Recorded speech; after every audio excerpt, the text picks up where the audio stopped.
Episode, you can expect to find epic team fights as well as smart, very tactical individual plays. So before I give anything else away, let's dive into our number 5 spot with DJXP on Morgana. We start this play looking at what remains after a counter gank from the enemy Nautilus in the bot lane. The friendly Jinx is the only survivor, and as she hides away under the safety of the tower, Morgana moves quickly through the river. She preemptively black shields into a flash ult on all 3, and now watch carefully as she W's Nautilus for the kill. At a glance, I think most people in this situation would choose to keep Lucian chained to guarantee the kill because he's more valuable as the AD carry. But she realizes that Tormented Soil is still down, which effectively means that if Lucian wants to escape the shackles and stay away from Jinx, he has to take his chances and hug the wall to escape. With this in mind, she follows Annie and then turns around and fires a quick binding, which hits him directly as she finishes Annie at the same time for the triple.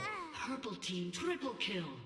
Moving into our number 4 spot, we have BlackLotus IX on Nami with a play to get her team back in the game. They're down about 3.5k gold, which isn't too terrible, but the game could get out of reach if they make any more mistakes. At first, this catch on Thresh looks good, but then out of nowhere, blue team shows up and Irelia gets blasted down to low HP. All of a sudden, a tidal wave comes cruising in, followed by a shockwave on 3, which groups them up for the bubble as red team collapse. They take 2 kills almost immediately, and despite the beautiful turnaround, Irelia still goes down, but they manage to burn Volibear down through his passive to get the 4-for-1 in a critical point of this match. Our number 3 spot features a type of play we don't usually show, but the ramifications of what Irelia does is massive, and to those who are newer to the game, this is the type of pressure you can bring to the table with your presence alone as a tank who is also a threat to carries. We see Røflýøùfæîlz on Irelia has opted to flank around the back as they push to win the game. Since the friendly Corki is down, they're forced to hold them off in a 4v5, and at this point, things look really grim. Irelia uses her stun and Sheen procs to chunk Zed quite a bit, which draws pressure and forces the tanks to peel back, exposing the enemy Rise and Twitch. We can see that because the enemy front line fell back and thought their teammates would as well, it created this situation where they split up for just a moment, and that's all it takes for Leona to get in.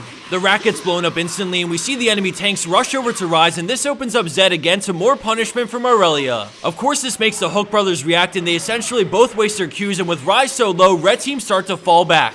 Irelia knows that if they want to keep fighting her, then backup will eventually come, so she stays within her limits. While all of that was happening, blue team had super creeps going in the bot lane. Realizing this, Irelia decides to teleport to the creep wave as the rest of her team deny ports as she finishes the game. If there's one thing to take away from this play, it's that sometimes a little presence can go a long way, and you don't always have to go in to make a big impact.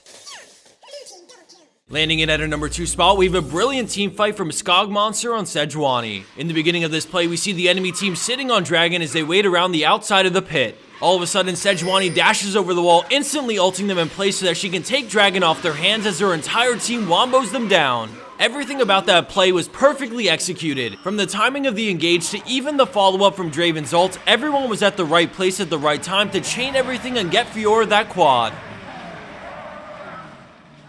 And for our number 1 pro play for this week, we have NoLifeG SkY on Tristana playing in a Diamond Elo Rank 5's game. Right off the bat, we see Janna collapse on Nautilus, allowing Triss to get the red buffed auto attacks going. Despite not having full vision of the area, Tristana jumps in alongside Zac, but Zillion's ult goes off and now Triss is in trouble. The Nautilus ult follows her after flashing, and then it revives into his hook, but a great Crucible ends the CC early as Lulu teleports in and ults as they start layering on the shields. She kites while DPSing Shyvana as the red buff finishes off Kassadin, and with the reset in hand, she jumps over the wall and gets on Zillion for the triple, granting yet another reset, which gets her back in range to start getting that red buff on Nautilus again. Although he gets quite a bit of distance away, it's nothing Zac can't close the gap on, and Triss scoops up the quad. With a super creep wave already pushing with them, they look to end the game, but not after a little teamwork to get the penta. You can't hide Vayne, you just can't.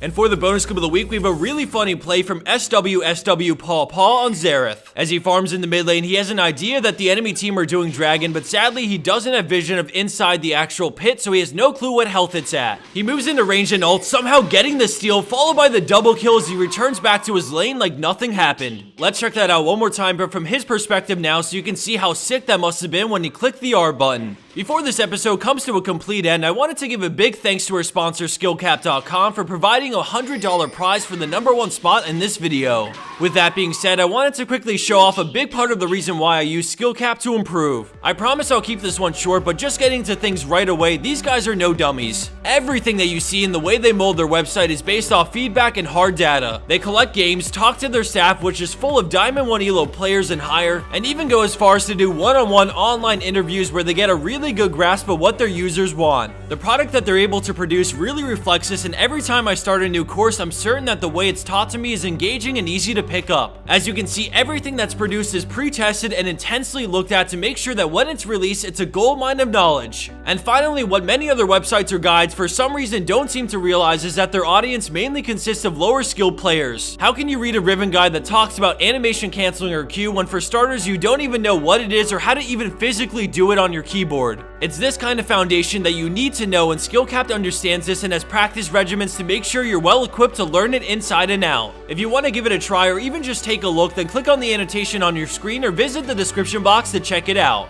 Last but not least, since you've made it this far, why don't you drop a comment with your thoughts on the newest champion